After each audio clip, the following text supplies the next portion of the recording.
ఒకప్పుడు కాంగ్రెస్ నాయకులు ఎట్లుంటుండే అంటే మేము మహాత్మా గాంధీ ఆశయాలతో పనిచేస్తున్నాం, లేకపోతే జవహర్లాల్ నెహ్రూ గారి ఆశయాలతో పనిచేస్తున్నాం, మొరార్జీ దేశాయ్ గారి ఆశయాలతో పనిచేస్తున్నాం, లేకపోతే అంబేద్కర్ గారి ఆశయాలతో పనిచేస్తున్నామని గర్వంగా చెప్పుకునే కాంగ్రెస్ నాయకులు ఒకప్పుడు చూస్తుండే మనం.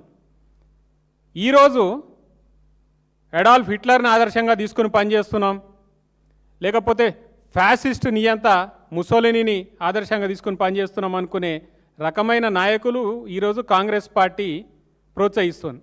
మరి నేను అడుగుతున్నా, ఇటువంటి నియంతృత్వ ఫ్యాసిస్ట్ ధోరణి కలిగిన నాయకులను ప్రోత్సహిస్తున్న రాహుల్ గాంధీ ఆయన కూడా ఇటువంటి మానసిక ధోరణితోనే ఉన్నాడా?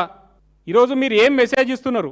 ఒక అడాల్ఫ్ హిట్లర్ని ఆదర్శంగా తీసుకోమంటున్నారా, లేదా మహాత్మా గాంధీని ఆదర్శంగా తీసుకోమంటున్నారా?